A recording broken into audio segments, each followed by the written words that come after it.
नमो अरिहन्ताणं नमो सिद्धाणं नमो आयर्याणं नमो वज्रायाणं नमो लोये सर्वसारुणं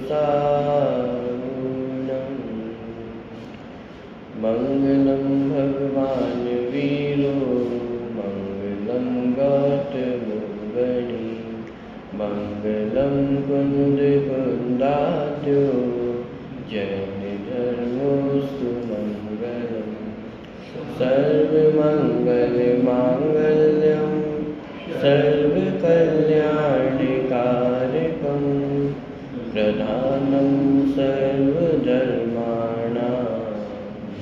जयं जयतु शासनम् मोक्षमार्गस्य नेतारं भेतारं कर्मभूभृतां ज्ञातारं विश्वतत्त्वानां वन्दे तत्पुण्यलब्धये।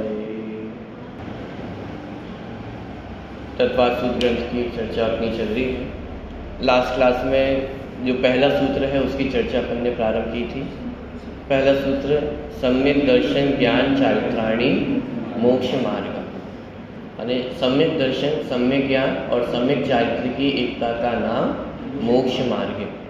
इसके अंतर्गत बहुत सारी चर्चा अपन ने देखी थी। सम्यक शब्द का अर्थ क्या है, सिर्फ सम्यक दर्शन, ज्ञान और चारित्र, इन तीनों को इसी क्रम में क्यों रखा है, यानी ये सारी चर्चा अपन पहले करके आ चुके हैं। सम्यक शब्द का अर्थ क्या है?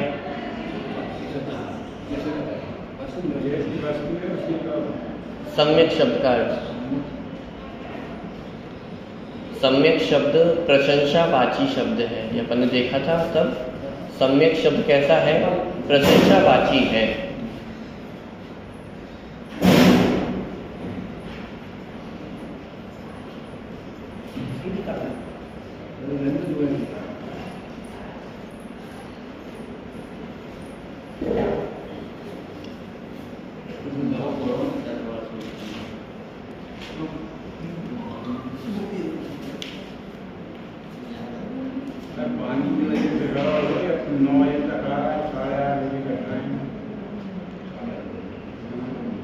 चलिए, सम्यक शब्द का अर्थ क्या था? प्रशंसावाची। प्रशंसावाची माने ये श्रद्धा, ज्ञान और चारित्र, ये तीनों गुण तो अनादिकाल से सभी जीवों के पास हैं, लेकिन मात्र उनका होना प्रशंसनीय नहीं है। प्रशंसनीय कब है? कि जब वह सम्यक रूप से परिणमन हो, जब वह मोक्ष मार्ग में ले जाने वाले हो, तो सम्यक दर्शन, सम्यक ज्ञान और सम्यक चारित्र, ये प्रशंसावाची शब्द है। अथवा दूसरा अर्थ सम्यक माने सही, सच्चा। तो श्रद्धा सच्ची होना, ज्ञान सच्चा होना और आचरण, चारित्र सच्चा होना, उसका नाम सम्यक दर्शन, सम्यक ज्ञान और सम्यक चारित्र। तो जब सम्यक शब्द को श्रद्धा के साथ लगाते हैं तो वहां पर श्रद्धा के दोष दूर होते हैं। श्रद्धा के दोष कौन कौन से हैं? मिथ्यात्व, अग्रहित मिथ्यात्व और ग्रहित मिथ्यात्व, ये दोनों ही श्रद्धा गुण के दोष हैं। श्रद्धा माने श्रद्धा का कार्य विश्वास करना, उल्टा विश्वास करना ये श्रद्धा का दोष है। सच्चा विश्वास करना, सच्चा निर्णय करना, ये श्रद्धा का गुण है, सम्यक श्रद्धा है। तो सम्यक शब्द जब श्रद्धा गुण के साथ लगा तो उसने श्रद्धा के दोषों को दूर किया। ज्ञान के साथ लगा तो ज्ञान के दोषों को दूर किया। ज्ञान के दोष कौन कौन से हैं? संशय, विपर्य और अनर्थवशाय, ये तीन दोष ज्ञान के दोष हैं। तो जब ज्ञान के साथ लगा तो ज्ञान के दोषों को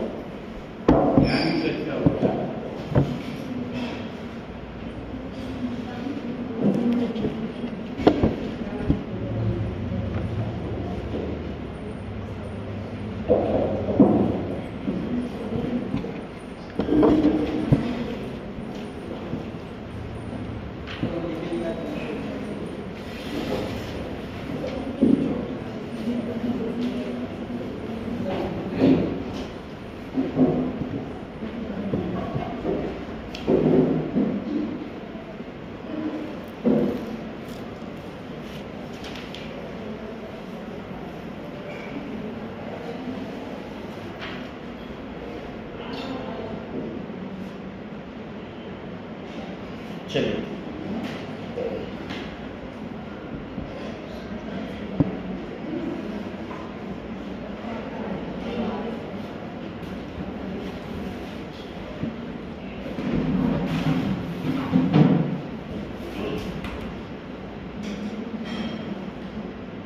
प्रारंभ करते हैं। पहला सूत्र कौन सा है? सम्यक दर्शन ज्ञान चारित्राणी मोक्ष मार्ग। ठीक है, विस्तार अपन ने पिछली क्लास में पूरा देख चुके हैं। सम्यक शब्द प्रशंसावाची है। सम्यक शब्द श्रद्धा, ज्ञान और चारित्र, इन तीनों के दोषों को दूर करने वाला है। श्रद्धा के दोष मिथ्यात्व, ग्रहित मिथ्यात्व, अग्रहित मिथ्यात्व दोनों इसमें आ जाते हैं।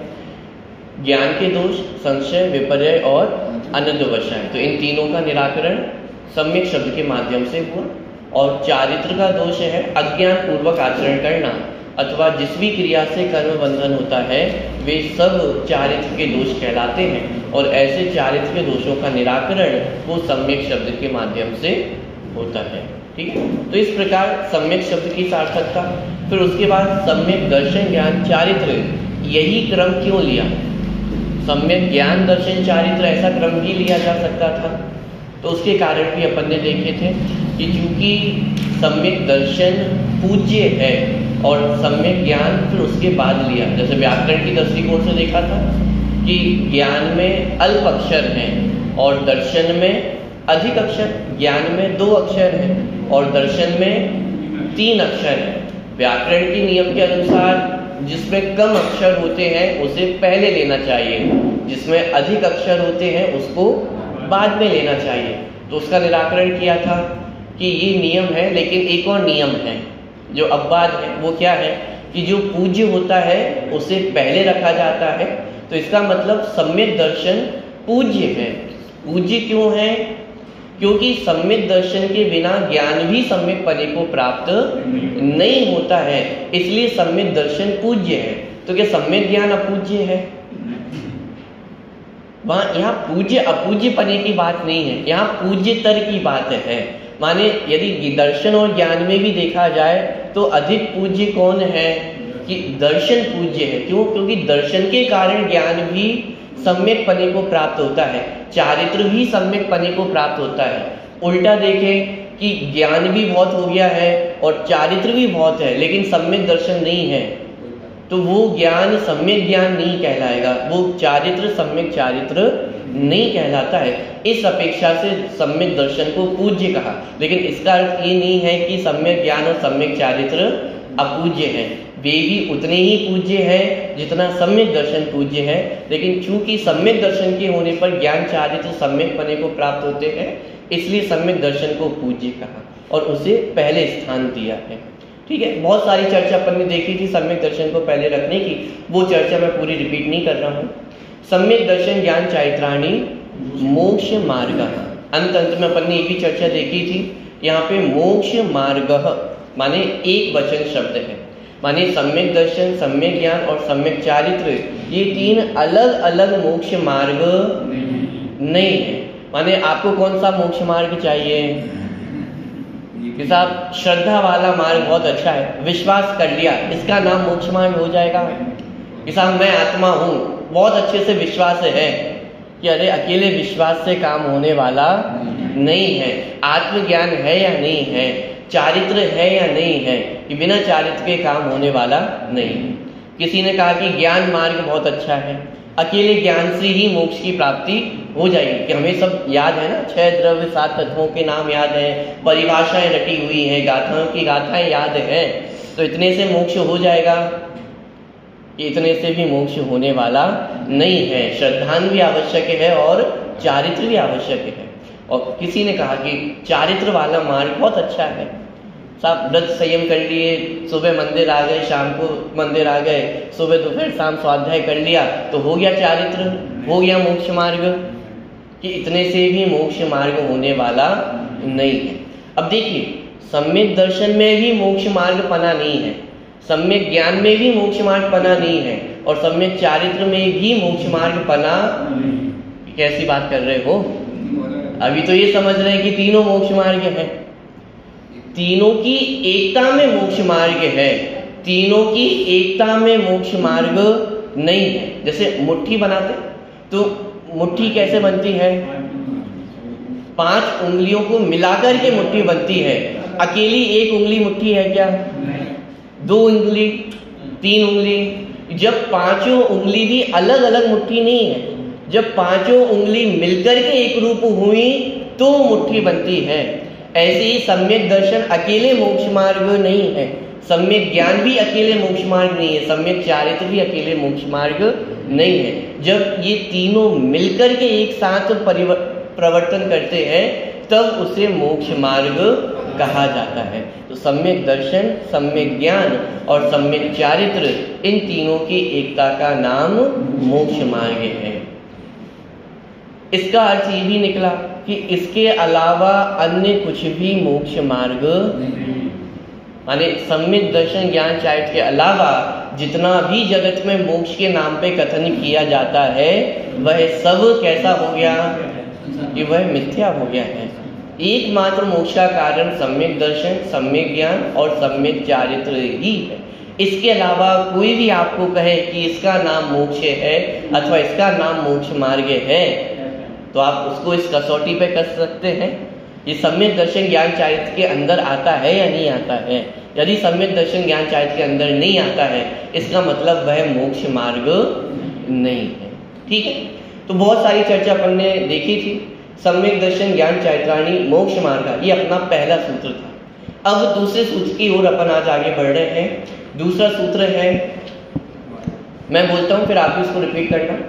तत्वार्थ श्रद्धानम सम्यक दर्शनम। क्या कह रहा है ये सूत्र कि तत्वार्थों की श्रद्धा का नाम सम्यक दर्शन है। शिष्य ने प्रश्न खड़ा किया कि साहब आप मोक्ष मार्ग की चर्चा कर रहे हो, सम्यक दर्शन ज्ञान चारित्राणी मोक्ष मार्ग। तो शिष्य भी होशियार है, सबसे पहला ही प्रश्न उसने पूछा कि साहब सम्यक दर्शन ज्ञान चारित्र की एकता का नाम मोक्ष मार्ग है तो सम्यक दर्शन किसे कहते हैं।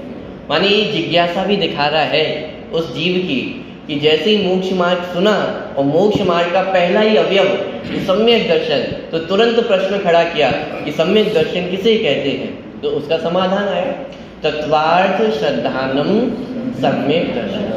माने तत्वार्थों की श्रद्धा का नाम सम्यक दर्शन है। तत्वार्थ माने क्या? सामान्यतः हम सभी ने 7 तत्वों के नाम याद हैं, जीव, अजीव, आश्रम, वन, संवर, निर्जरा, मोक्ष। ये 7 तत्व हैं। ठीक है, इन्हें ही तत्वार्थ कहा गया। माने पूरा नाम देखें तो तत्वार्थ। ठीक है, तो इन्हीं को शॉर्ट में अपन 7 तत्व कहते हैं, लेकिन यदि पूरा नाम देखा जाए तो पूरा नाम क्या है? तत्वार्थ। अभी सूत्र भी बड़ा माने महत्वपूर्ण है। क्यों महत्वपूर्ण है? क्योंकि जिस ग्रंथ का अपन अध्ययन कर रहे हैं उस ग्रंथ का नाम भी क्या है? तत्वार्थ। और यहाँ पे अपन ने देखा उन तत्वार्थों की श्रद्धान का नाम ही सम्यक दर्शन है। माने जिन तत्वार्थ के नाम पर ही ग्रंथ का नाम रखा गया है और जिस ग्रंथ में इन तत्वार्थों का ही वर्णन है और ऐसे तत्वार्थों के श्रद्धान का नाम सम्यक दर्शन कहा जा रहा है। माने मोक्ष महल की पहली सीढ़ी, मोक्ष महल में यदि कदम रखना है, मोक्ष मार्ग में कदम रखना है तो सम्यक दर्शन को समझना आवश्यक ही नहीं, सम्यक दर्शन को ग्रहण करना माने सम्यक दर्शन को उत्पन्न करना भी आवश्यक है। तो इसलिए इस सूत्र को समझना भी बड़ा महत्वपूर्ण है। ठीक है, संक्षिप्त में सूत्र का मात्र इतना अर्थ है, तत्वार्थ श्रद्धानम माने तत्वार्थों की श्रद्धा, इसका नाम सम्यक दर्शन है। अब प्रश्न ये खड़ा होता है तत्वार्थ किसे कहना, क्योंकि श्रद्धा किसकी करनी है? तत्वार्थों की करनी है। तो ये समझना जरूरी है कि तत्वार्थ किसे कहते हैं। किसे कहते हैं तत्वार्थ? 7 तत्वों के नाम तो हम पढ़ते हैं, लेकिन ये प्रश्न कभी मन में आया तत्व किसे कहते हैं? देखिए इसमें 2 शब्द हैं, तत्व और अर्थ। तत्व प्लस अर्थ, तो दोनों शब्दों को मिलाकर के बना तत्वार्थ। ठीक है, सबसे पहले तत्व, तत्व प्लस त्व। अब इसमें भी 2 शब्द हैं, तत्व प्लस त्व, तो दोनों शब्द मिलाकर के बिना तत्व। अब तत्व माने क्या? जैसे तत्व माने क्या होता है? तत्व माने संस्कृत मेरे ख्याल से सभी ने पढ़ी होगी। वही तत्व माने वह, जैसे सहा तऊ ते पढ़ते वह, ऐसे ही नपुंसक लिंग में प्रयोग होता है तत्ते तानी। सहा तऊ ते तत्ते तानी माने सिंपल अर्थ है वह। वह माने संज्ञा है या सर्वनाम है? अभी तो अपन छोटे में पढ़ते हैं ना सब संज्ञा सर्वनाम। संज्ञा माने नाम, किसी वस्तु का नाम रखना। अब उस वस्तु का नाम ना लेकर के उसके बदले किसका प्रयोग करते हैं? जैसे राम बहुत अच्छा बालक है, वह खेलता भी बहुत अच्छा है। तो अब पहले तो अपन ने नाम बता दिया राम, अब लेकिन दूसरी बार जब प्रयोग करेंगे तो अपन ने क्या बोला? वह, माने ये क्या है? सर्वनाम है। ऐसे यहाँ पे तत्व माने इसमें जो पहला शब्द है तत्व, वह क्या है? सर्वनाम है। अब सर्वनाम है इसका मतलब वो किसी ना किसी संज्ञा के स्थान पे प्रयुक्त हो रहा है। सर्वनाम किसे कहते हैं? जो संज्ञा के स्थान पे प्रयुक्त हो वो सब सर्वनाम। तो ये तत् कह करके समस्त वस्तुओं को ले लिया गया है। माने वह, जिसको भी आप वह कह सको वो सब इस तत्व के अंतर्गत शामिल हो जाएंगे। तो किस किस को वह कहा जा सकता है? जीव, पुद्गल, धर्म, अधर्म, आकाश, काल, ये सब वह के अंतर्गत आ सकते हैं। माने जो जो वस्तु है वो सब वह के अंतर्गत आ सकता है। तो इसका अर्थ हुआ तत्व। सिंपल भाषा में कहूँ तत्व कह करके सारी वस्तुओं को ले लिया है। अब त्वा, त्वा माने पना, अथवा ये भाववाची है। माने जिस भी वस्तु का जो भी भाव है वो उसका तत्व है। ये उसका सामान्य अर्थ हुआ। तत्व माने क्या? वस्तु है और वस्तु का कोई ना कोई उसका भाव होगा, उसका स्वभाव होगा, वही उसका क्या है? तत्व है। जैसे अग्नि का तत्व क्या है? उष्णता, ये अग्नि का तत्व है, अग्नि का स्वभाव है। पानी का तत्व क्या है? शीतलता। शक्कर का तत्व क्या है? मिठासपना। तत्व समझ में आ गया? कोई भी वस्तु है और उसका जो स्वभाव है वही उसका तत्व है। ठीक है। अब जैसे अग्नि का तत्व उष्णता, ऐसी जीव का तत्व जानना देखना, ये जीव का स्वभाव है। ठीक है, ये हुआ तत्व। ठीक है, आगे बढ़े। दूसरा शब्द है अर्थ। अर्थ माने क्या?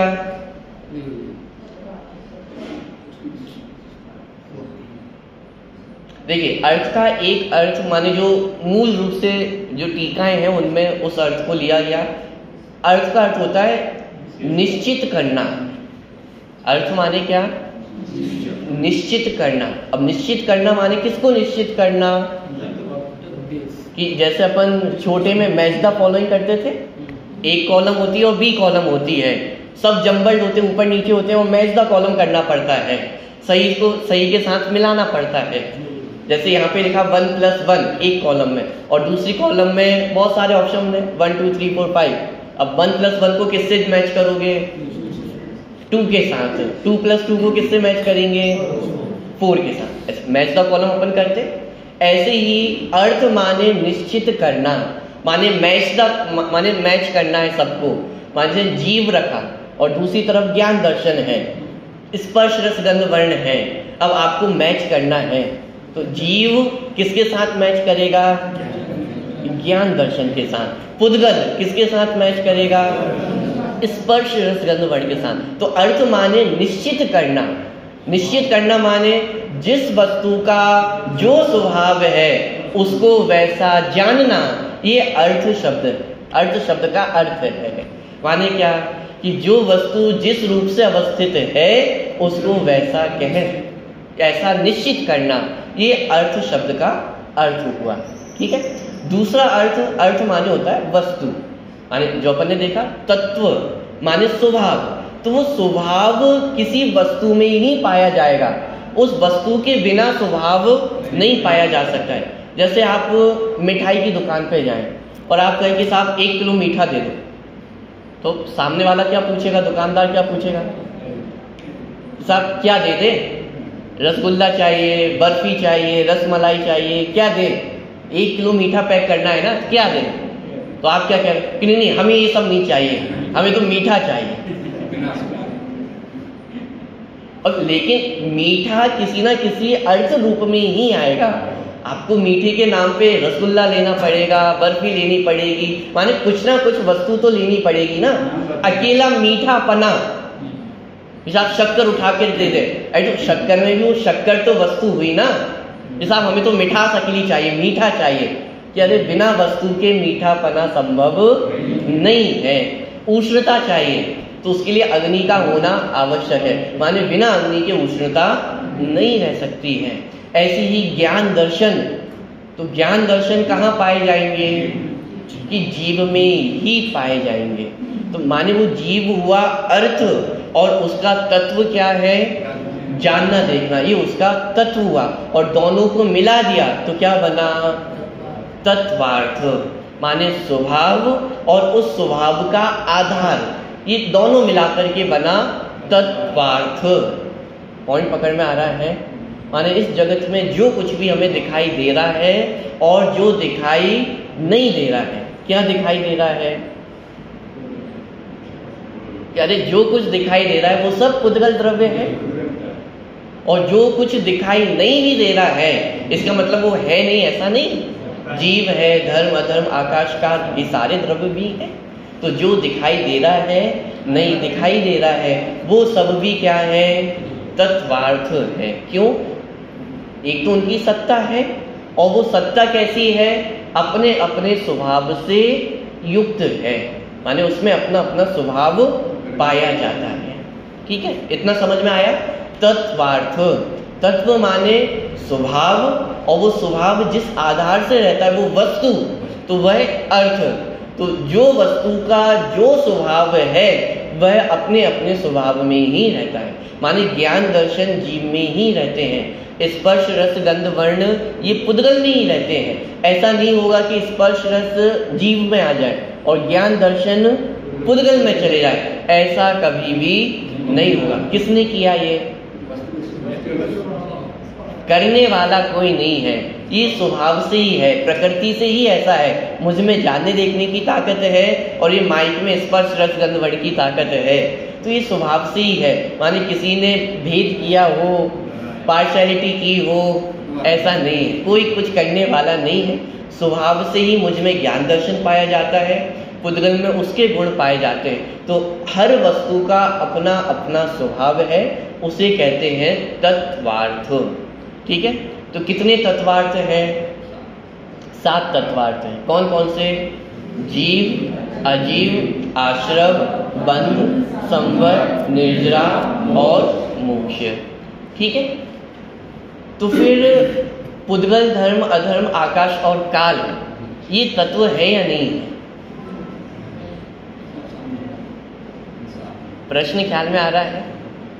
7 तत्व अपन पढ़ते हैं, जीव, अजीव, आश्रव, बंध, संवर, निर्जरा, मोक्ष। तो प्रश्न ही खड़ा हुआ, पुद्गल, धर्म, अधर्म, आकाश और काल ये तत्व है या नहीं है?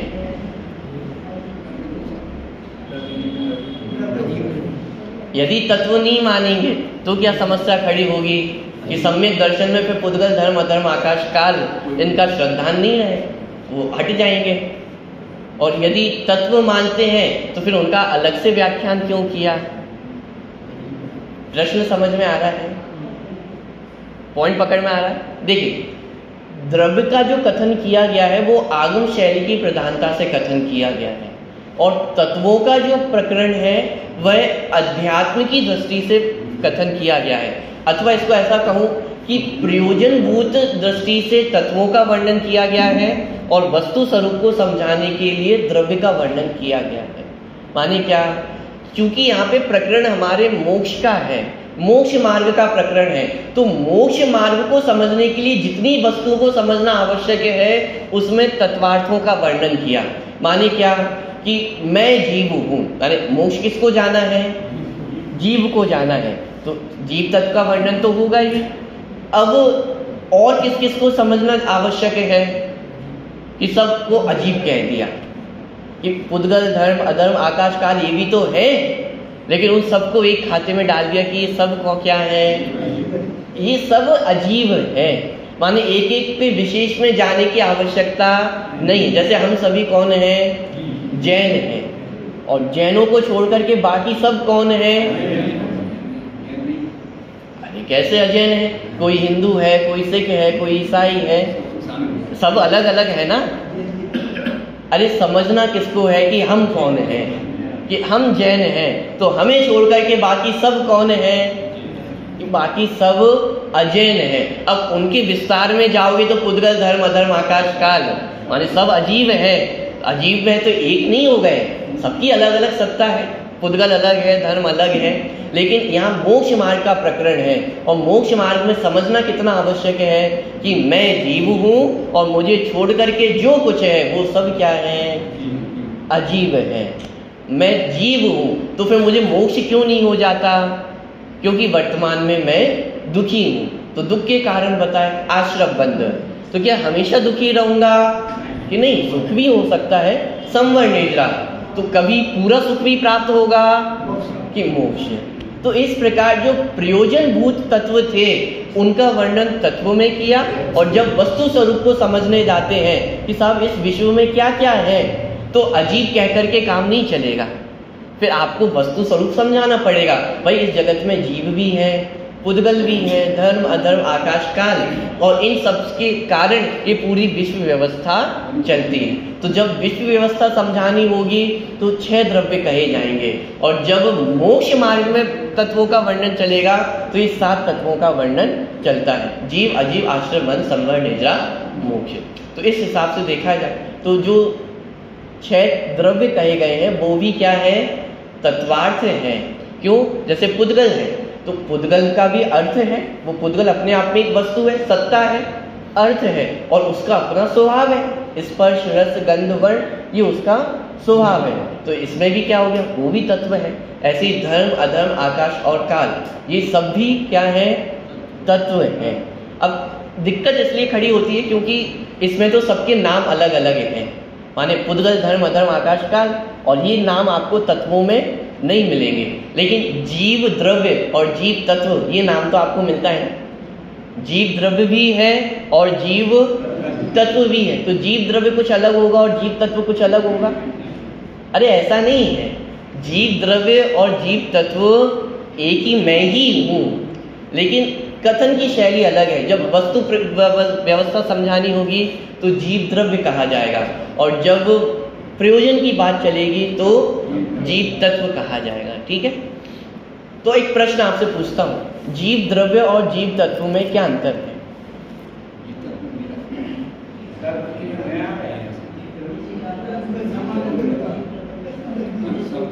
चलिए, बहुत सारी परिभाषाएं आप बता सकते हैं, लेकिन एक जो प्रचलित परिभाषा चलती है जीव द्रव्य और जीव तत्व को समझाने के लिए, कि जिसमें ज्ञान दर्शन पाया जाता है वो जीव द्रव्य, और जिसमें मेरा ज्ञान दर्शन पाया जाता है वह जीव तत्व। ये परिभाषा भी यदि सैद्धांतिक दृष्टिकोण से देखा जाए तो सही नहीं है, घबराना नहीं, अभी तक तो हमने यही पढ़ा है।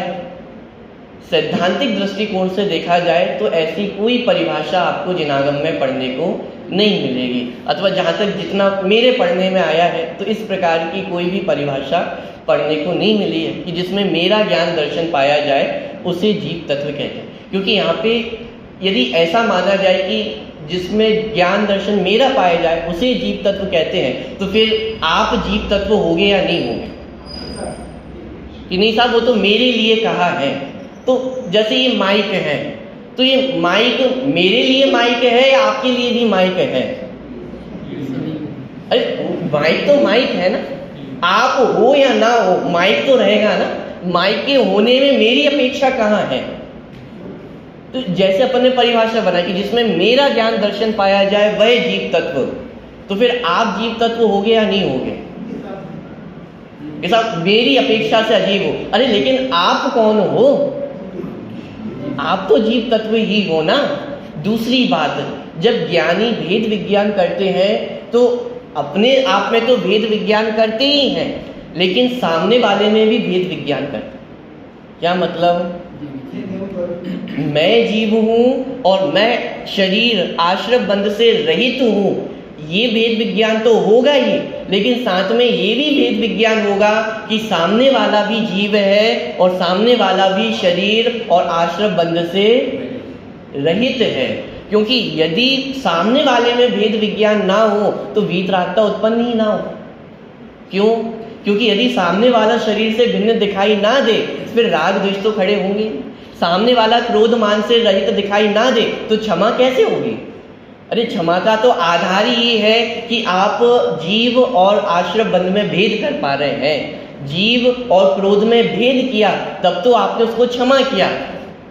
गुरुदेव श्री कहते थे ना, भूले रो भगवान छे पर छे तो भगवान ने।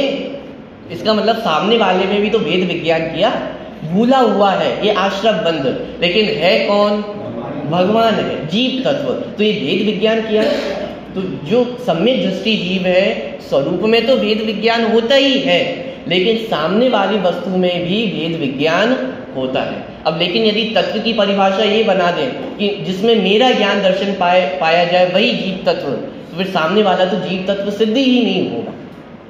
पॉइंट पकड़ में आ रहा है? तो फिर साहब ये परिभाषा क्यों बनाई जिसमें मेरा ज्ञान दर्शन पाया जाए वही जीव तत्व?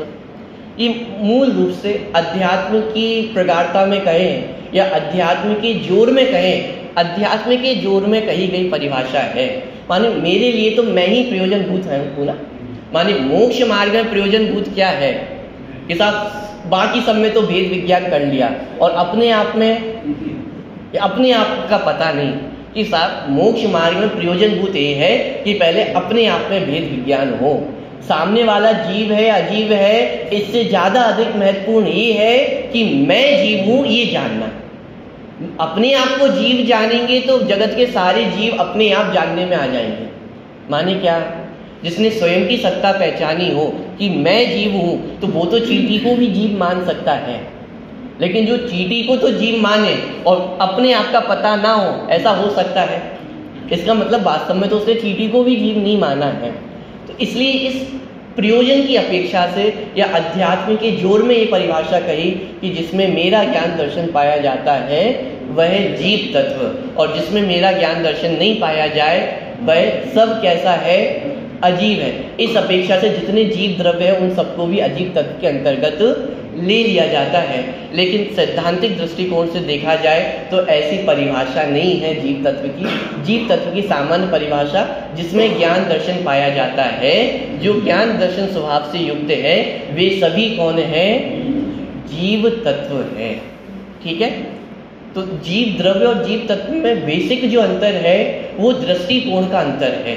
माने जहां जीव द्रव्य कहा तो वहां द्रव्य गुण पर्यायों से युक्त जो वस्तु है उसको जीव द्रव्य कहा, और जहां जीव तत्व की बात चलती है वहां विकारी अविकारी पर्यायों से रहित जो शुद्ध तत्व है उसको जीव तत्व कहा। माने क्या? जब जीव द्रव्य कहा ना तो जीव द्रव्य कहने पे आपके राग द्वेष भी आ गए, आपका क्रोध भी आ गया। जीव कौन?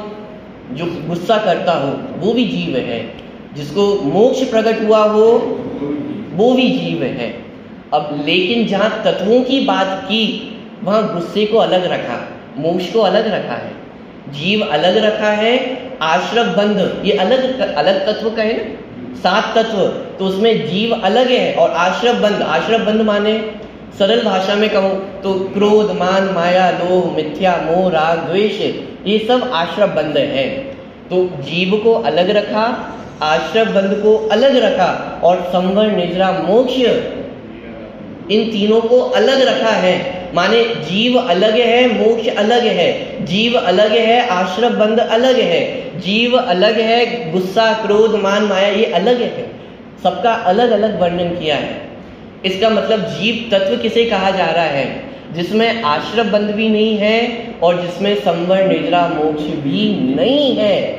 ऐसी जो शुद्ध वस्तु है उसे जीव तत्व के अंतर्गत लिया, और जहां पे मिला जुला करके कथन किया, आश्रम बंध वाला भी संवर निद्रा मोक्ष वाला भी, इन सबको मिलाकर के कहा कि ये क्या है?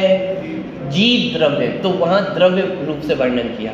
माने प्रमाण का विषयभूत जीव द्रव्य और परम शुद्ध निश्चय का विषयभूत जो जीव है वह जीव तत्व। यदि आपको प्रमाण नय की भाषा समझ में आती हो तो इस तरह से आप उसका क्लासिफिकेशन कर सकते हैं। माने जो प्रमाण की विषय वस्तु है, प्रमाण की विषय वस्तु माने उसमें गुण पर्याय भी शामिल हो जाएंगे, चाहे विकारी पर्याय हो अविकारी पर्याय हो, ये सब मिलाकर के जब कथन किया जाएगा तो कहा जाएगा जीव द्रव्य। और जब विकारी अविकारी पर्याय को हटा करके कथन किया जाएगा तो क्या कहा जाएगा? जीव तत्व। अंतर पकड़ में आ रहा है या नहीं आ रहा है? हाँ, माने जैसे पानी का एग्जाम्पल देखें तो जब पानी ठंडा है कि गर्म है, इन सबको मिलाकर के कथन किया जाएगा तो ये कहा जाएगा पानी द्रव्य। ठीक है भाई, ठंडा पानी तो ठंडा पानी, ये पानी में अपन ठंडे पानी को मिलाकर के कथन कर रहे हैं, ये क्या है? माने पानी द्रव्य। और जब अकेला पानी कह रहे हैं, सब प्यास बुझानी है, ठंडा दे कि गर्म दे, अरे कोई सा भी दे दो, चाहे ठंडा हो चाहे गर्म हो, लेकिन पानी दो, बहुत तेज प्यास लग रही है, वहां प्रयोजन किससे है? मात्र पानी से। ठंडा है कि गर्म है उसको नहीं देख रहे हैं, पानी चाहिए। नहाना है, ठंडा पानी दे कि गर्म पानी दे, अरे कोई सा भी पानी दे दो, हाथ गंदे हो गए हैं, कौन सा पानी दे? अरे इस हुआ पो में नहीं उलझना कि गर्म दे कि ठंडा दे, मटके का दे कि फ्रिज का दे, पानी दे दो, कोई सा भी पानी हो। दृष्टि किस पे है? पानी की ओर है, पर्यायों की ओर नहीं है। तो जब ऐसे पानी का वर्णन किया जाता है तो वो कहलाएगा तत्व। पानी माने H2O। अब वो H2O ठंडा है कि गर्म है, फ्रिज का है कि मटके का है, कोई सा भी हो, कोई से भी पर्याय वाला हो, लेकिन दृष्टि कहाँ पे है? H2O होना चाहिए। ये H2O क्या है? तत्व है। और जब उसको पर्यायों के साथ मिलाकर के देखेंगे तो वो कहलाएगा द्रव्य। ये मोटा मोटा द्रव्य और तत्व में अंतर है। पॉइंट पकड़ में आ रहा है? अरे कभी कभी आपको भी मन में प्रश्न खड़ा होता होगा, द्रव्य तत्व जब सब एक ही है तो अलग अलग वर्णन क्यों किया? दृष्टि की प्रधानता से वर्णन किया गया है। जब पर्यायों को मिलाकर के देखते हैं तो द्रव्य कहलाता है, और जब पर्यायों से पार शुद्ध जीव तत्व को, शुद्ध जीव वस्तु को देखा जाता है तो उसे जीव तत्व कहा। जैसे कहते हैं ना द्रव्य दृष्टि, तत्व दृष्टि, ये सब क्या है? ये जीव तत्व को देखने का ही नाम है। जहाँ द्रव्य दृष्टि भी कह रहे हैं उसका अर्थ ये है कि जीव तत्व का श्रद्धान करना है। जहाँ तत्व दृष्टि कहा उसका भी अर्थ ये है कि जीव तत्व का श्रद्धान करना है। जीव तत्व का श्रद्धान करना है, और जीव तत्व के श्रद्धान करने से आश्रम बंध दूर होते हैं और संवर निद्रा मोक्ष प्रकट होते हैं।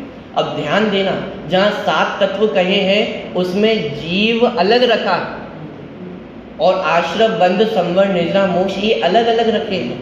माने जीव अलग है, आश्रम बंध अलग है, और संवर निद्रा मोक्ष ये अलग है। माने जीव अलग तत्वार्थ और मोक्ष अलग तत्वार्थ है। पॉइंट पकड़ में आ रहा है? माने इस तरह से आप वेद विज्ञान यदि देखेंगे तो जो वेद विज्ञान की अपन चर्चा देखते हैं कि साहब मुझ में आश्रम बंध भी नहीं है, माने शुद्ध अशुद्धता तो है ही नहीं, लेकिन शुद्धता भी नहीं है।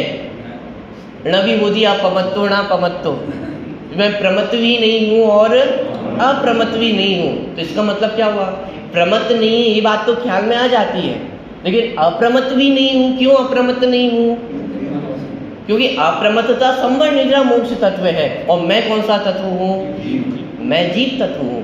अप्रमत्तता अलग तत्व है और मैं अलग तत्व, दोनों अलग अलग तत्व है। इस हिसाब से आप देखोगे तो वेद विज्ञान करना आसान हो जाएगा, वस्तु स्वरूप को समझना आसान हो जाएगा। ठीक है, तो तत्वार्थ श्रद्धानम सम्यक दर्शनम। अब देखिए यहाँ पे द्रव्य श्रद्धानम सम्यक दर्शनम नहीं कहा, क्या कहा? तत्वार्थ श्रद्धानम सम्यक दर्शनम। क्यों कहा? क्योंकि वस्तु को समझना है, लेकिन वस्तु में भी किसको समझना है ये आवश्यक है, जीव। अब जीव की तो बहुत सारी विशेषताएं हैं, ज्ञान दर्शन भी पाया जाता है, राग द्वेष भी पाए जाते हैं, संसार में भी पाया जाता है, मुक्त दशा में भी पाए जाते हैं। कौन से जीव का श्रद्धान करना, किस जीव के श्रद्धान का नाम सम्यक दर्शन है? तो तो कहा जीव तत्व का श्रद्धान करना। अब जीव तत्व माने क्या? तो तत्व की एक बहुत सुंदर परिभाषा सर्वार्थ सिद्धि में दी कि तत्वेन तत्वम अर्थः, माने क्या? तत्वेन अर्थ तत्वम माने क्या? तत्व के माध्यम से अर्थ की पहचान होती है। तत्व माने क्या? जिससे वस्तु की पहचान हो सके, जिससे वस्तु को बताया जा सके। जैसे उष्णता देखी तो अपन ने क्या तुरंत क्या पहचान लिया? अग्नि। माने जो भी उष्ण होगा तो उसका मतलब अपन ने पहचान लिया कि उष्णता किसमें पाई जाती है? अग्नि में पाई जाती है। माने अग्नि की पहचान करनी है तो किससे पहचान होगी? उष्णता से हुई। ऐसी जीव की पहचान करनी है तो किससे होगी? ज्ञान दर्शन से। माने तत्व किसे कहा? ज्ञान दर्शन को जीव का तत्व कहा कि ज्ञान दर्शन वह जीव का क्या है? तत्व है। कि साहब पहचान करनी तो राग द्वेष से भी हो जाएगी। जिसमें राग पाया जाता है वो जीव, लक्षण जब बनाएंगे तभी लक्षण बनाया जा सकता है कदाचित। कि जो जो संसार दशा में होंगे, जो जो मिथ्या अवस्था में होंगे, उनको राग द्वेष पाया जाएगा। पहचान संसारी जीवों की करने के लिए लक्षण बनाया जा सकता है, लेकिन तत्व नहीं है। क्यों? तत्व में प्रयोजन मोक्ष मार्ग का है। राग सहित जीव का श्रद्धान मोक्ष मार्ग में कार्यकारी नहीं है। मोक्ष मार्ग में कौन सा तत्व कार्यकारी है? माने किस तत्व का श्रद्धान किया जाए कि मोक्ष की प्राप्ति हो जाए? तो उसमें जीव तत्व, और जीव तत्व माने ज्ञान दर्शन वाला जीव तत्व, राग द्वेष वाला जीव तत्व नहीं, संवर निद्रा मोक्ष वाला भी जीव तत्व नहीं। क्या जीव का तत्व संवर निद्रा मोक्ष नहीं कहा, क्योंकि वो तो अलग तत्व कहे हैं। जीव का तत्व क्या कहा है? ज्ञान दर्शन। माने संवर निद्रा मोक्ष वाले तत्व का श्रद्धान भी सम्यक दर्शन नहीं है। माने क्रोध मान माया लोभ वाले जीव का श्रद्धान करना वो तो सम्यक दर्शन है ही नहीं, लेकिन संवर निद्रा मोक्ष इनसे युक्त जीव का श्रद्धान भी सम्यक दर्शन नहीं है। क्योंकि जीव का तत्व किसे कहा? ज्ञान दर्शन। तो अपने आप को कैसा अनुभव करना कि मैं संवर निद्रा वाला हूं, ऐसा अनुभव करने का नाम सम्यक दर्शन नहीं है। मैं ज्ञान दर्शन वाला हूं, ऐसे श्रद्धान का नाम सम्यक दर्शन। पॉइंट पकड़ में आ रहा है? कठिन तो नहीं पड़ रहा है। माने तत्वार्थ श्रद्धानम सम्यक दर्शनम। तो तत्व की परिभाषा बनाई, तत्वेन अर्थस्य तत्वम। माने क्या? कि तत्वेन माने तत्व के माध्यम से अर्थ की सिद्धि होती है, उसे तत्व कहा। माने जिससे वस्तु की सिद्धि हो उसे तत्व कह रहे हैं। ज्ञान दर्शन से आत्मा की सिद्धि होती है, राग द्वेष से आत्मा की सिद्धि नहीं होती है। क्यों? क्योंकि राग द्वेष वर्तमान में पाया जा रहा है, लेकिन मोक्ष दशा में राग द्वेष नहीं है। तो सिद्ध भगवान जीव है या नहीं है? यदि राग द्वेष को जीव का तत्व बनाएंगे तो फिर सिद्ध भगवान जीव नहीं होंगे, और वीतरागता को यदि जीव का तत्व बनाएंगे तो भी समस्या खड़ी होगी, तो हम जीव नहीं होंगे। भाई सिद्ध दशा में तो वीतरागता है, अनंत दशा में वीतरागता है, लेकिन हमारे पास तो वीतरागता नहीं है, इसलिए वीतरागता भी जीव का तत्व नहीं है। अब ये वेद विज्ञान यहाँ से निकलेगा। तत्वा श्रद्धानम सम्यक दर्शनम। राग भी अलग तत्व है, वीतरागता स्वतंत्र अलग तत्व है, और जीव अलग तत्व है। जीव का तत्व है ज्ञान दर्शन। जीव की पहचान ज्ञान दर्शन है। क्रोध मान भी जीव की पहचान नहीं है, सम्यक दर्शन ज्ञान चारित्र भी जीव की पहचान नहीं। हाँ, जो जीव की पहचान करता है उसे सम्यक दर्शन ज्ञान होता है, ये अलग बात है, लेकिन सम्यक दर्शन ज्ञान जीव की पहचान नहीं है। मेरी पहचान मेरे ज्ञान दर्शन है। मैं जानता देखता हूँ, ये मेरी पहचान है। सम्यक दर्शन का होना नहीं होना ये मेरी पहचान नहीं है। राग द्वेष का होना नहीं होना ये मेरी पहचान नहीं है। राग द्वेष रहेंगे तो भी मैं जीव हूँ, राग द्वेष नहीं रहेंगे तो भी मैं जीव हूँ। ऐसे ही मोक्ष रहेगा तो भी मैं जीव हूँ, और मोक्ष नहीं भी हो, अभव्य को तो 3 काल में मोक्ष नहीं होगा, तो क्या वो जीव नहीं है? पॉइंट पकड़ में आ रहा है? अब यदि मोक्ष को जीव का तत्व बना देंगे तो क्या समस्या खड़ी होगी? सारे अभव्य तो जीव बन ही नहीं पाएंगे, उन्हें तो मोक्ष होने ही नहीं वाला है। हमें भी मोक्ष नहीं है तो क्या हम जीव नहीं है? अरे हम भी जीव है, आप भी जीव हो, भव्य भी जीव है, अभव्य भी जीव है। उनका तत्व ज्ञान दर्शन है, उनका तत्व संवर निद्रा मोक्ष अथवा आश्रम बंध नहीं है। आश्रम बंध अलग है और जीव अलग है। पॉइंट पकड़ में आया? तो तत्वेन अर्थस तत्वम, एक परिभाषा बनाई, माने तत्व के माध्यम से, तत्वेन तीसरी विभक्ति है, माने साधन, तत्व के माध्यम से अर्थ की सिद्धि होती है, माने ज्ञान दर्शन के माध्यम से जीव की सिद्धि होती है। स्पर्श रस गंध वर्ण के माध्यम से पुद्गल की सिद्धि होती है, उसका स्वभाव है। ज्ञान दर्शन मेरा स्वभाव है, तो इसलिए मेरा तत्व क्या? ज्ञान दर्शन, ये मेरा तत्व है। ठीक है। दूसरी बात, ज्ञान दर्शन और जीव ये दो अलग अलग वस्तु हैं कि एक ही वस्तु है? अब थोड़ा सा पॉइंट बदल रहा है। अभी तक अपन ने क्या देखा? जीव और जीव में पाया जाने वाला ज्ञान दर्शन। कितनी चीजें हो गई? दो चीजें हो गई, जीव और जीव में पाया जाने वाला ज्ञान दर्शन। अब प्रश्न खड़ा किया जा रहा है, क्या सचमुच ये दो चीजें हैं या एक ही है?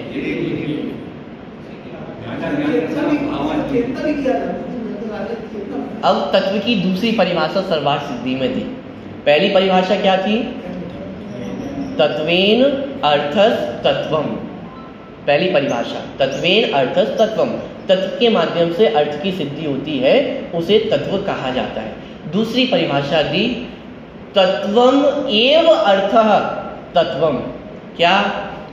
तत्वम एव अर्थः तत्वम, माने क्या?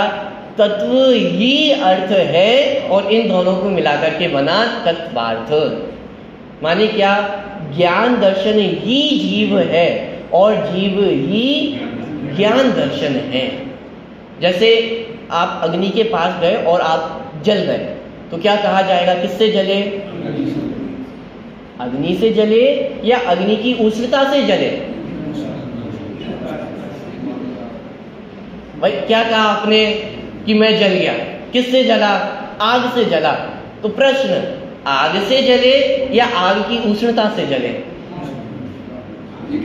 अरे भाई एक ही चीज है, ये आग की उष्णता मतलब वो आग ही है। तो सामान्य भाषा में क्या कहा जाएगा कि भाई आग से जला हूं। ऐसे प्यास बुझी तो पानी से बुझी या पानी की शीतलता से बुझी? सब पानी से बुझी, सीधी सी बात है, क्योंकि वो शीतलता और पानी ये दो अलग अलग वस्तुएं नहीं हैं, एक ही वस्तु है। समझाने के दृष्टिकोण से ऐसा कहा जाता है कि जीव और जीव का ज्ञान दर्शन, लेकिन ज्ञान दर्शन और जीव ये दो अलग अलग वस्तुएं नहीं हैं। जीव और ज्ञान दर्शन ये दोनों एक ही है। मैं जानता हूं, तो मैं माने कौन? कि ऐसा थोड़ी ना कहते मैं ज्ञान दर्शन से जानता हूं। समझाने के लिए बच्चों को पढ़ाया जाता है कि मैं जीव हूं, मुझ में ज्ञान दर्शन पाया जाता है और मैं ज्ञान से जानता हूं। शरीर अजीब है, उसमें ज्ञान नहीं पाया जाता है, इसलिए वह जानता नहीं है। ऐसा समझाया तो जाता है, लेकिन मैं जीव और फिर उसमें ज्ञान दर्शन और फिर ज्ञान दर्शन से जानता हूं, ऐसा वास्तव में है नहीं। मैं ही ज्ञान दर्शन हूं और मैं ही जानने वाला हूं। तो मैं ही ज्ञान दर्शन कहें, मैं ही जीव कहें, एक ही बात है। ज्ञान कहा उसका मतलब भी जीव ही है, जीव कहा तो ज्ञान भी उसमें शामिल हो जाता है। ये दोनों अलग अलग नहीं है। द्रव्य संग्रह ग्रंथ अपन पढ़ रहे हैं, वहां मोक्ष मार्ग की चर्चा की, तो वहां परिभाषा बनाई, सम्यक दर्शन ज्ञान चारित्राणी मोक्ष मार्ग। जो ये परिभाषा दी वो वहां पे ही परिभाषा दी, लेकिन उसमें एक साथ में शब्द जोड़ा। आप लोगों को याद आ रहा है? 39वीं 40वीं गाथा, सम्यक दर्शन ज्ञान चारित्र को मोक्ष मार्ग कहना, ये व्यवहार मोक्ष मार्ग कहा। साहब निश्चय मोक्ष मार्ग क्या? आत्मा ही मोक्ष मार्ग है। आत्मा की श्रद्धा को मोक्ष मार्ग नहीं कहा, आत्मा ही मोक्ष मार्ग है। क्या अंतर हुआ? सम्यक दर्शन ज्ञान चारित्र को मोक्ष मार्ग कहना, ये भी व्यवहार से मोक्ष मार्ग कह रहे हैं, और निश्चय से मोक्ष मार्ग क्या है? आत्मा ही मोक्ष मार्ग है। क्यों? क्योंकि आत्मा ये तीन रूप नहीं है, सम्यक दर्शन, सम्यक ज्ञान और सम्यक चारित्र। तो ये तीन अलग अलग चीजें हैं? अरे तीन अलग अलग चीजें नहीं, ये सब क्या है? आत्मा ही है। तो अभेद को अभेद कहना ये निश्चय है, और अभेद को भेद करके कहना आत्मा कैसी है? अभेद है। लेकिन उसमें भेद डाल दिया अपन ने, श्रद्धा, ज्ञान, चारित्र, इसको व्यवहार मोक्ष मार्ग कहा, और एक आत्मा ही मोक्ष मार्ग है, इसको निश्चय मोक्ष मार्ग कहा। माने श्रद्धा, ज्ञान और चारित्र ये तीन अलग अलग चीजें नहीं है, ये तीनों आत्मा ही है। ऐसे ज्ञान, दर्शन ये दो अलग अलग चीजें नहीं है, ये दोनों कैसे हैं? आत्मा ही है, जीव ही है। पॉइंट पकड़ में आ रहा है? तो तत्व, तत्वार्थ, तत्व प्लस अर्थ, और दोनों को मिलाकर के बना तत्वार्थ। ठीक है? तो मैं जीव, तो जीव का तत्व क्या? ज्ञान, दर्शन, माने जानना देखना, ये जीव का स्वभाव है। और जीव का स्वभाव कहाँ पे पाया जाएगा? माने कोई वस्तु तो चाहिए, तो वो अर्थ रूप में प्रस्तुत की कि कोई ना कोई वस्तु होगी, सत्ता होगी, और उस सत्ता का कोई ना कोई स्वभाव होगा। माने कोई भी सत्ता निरर्थक नहीं होती है, बिना स्वभाव के नहीं होती। कोई भी सत्ता होगी तो वो प्रयोजन भूति ही होती है, कोई ना कोई काम लिए होती है। इसे सामान्य गुण में कहते हैं वस्तुत्व गुण, माने जिसमें कोई ना कोई प्रयोजनभूत क्रिया होती है। वो सत्ता फालतू नहीं है, बेकार नहीं है, निरर्थक नहीं है, अपने स्वभाव से युक्त है, तो उसका तत्व है। तो जो वस्तु है वो अपने स्वभाव से साथ पाई जाती है, इसका अर्थ है तत्वार्थ। और ऐसे तत्वार्थों के श्रद्धान का नाम सम्यक दर्शन है। ठीक है? परिभाषा याद हुई? तत्वार्थ श्रद्धानम सम्यक दर्शनम। तत्वार्थों की श्रद्धा का नाम सम्यक दर्शन है। तो अभी अपन ने तत्वार्थ सिर्फ जीव द्रव्य में समझा, ऐसे ही अजीव द्रव्य का तत्व क्या है?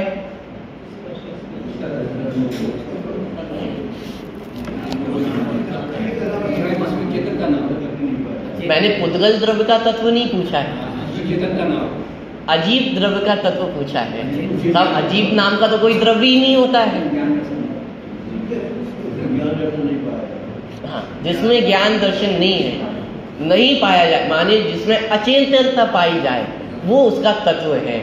माने ये अजीब तत्व का तत्व क्या बनाया? जिसमें ज्ञान दर्शन नहीं है, ज्ञान दर्शन का नहीं होना, यही उसका तत्व है। क्या?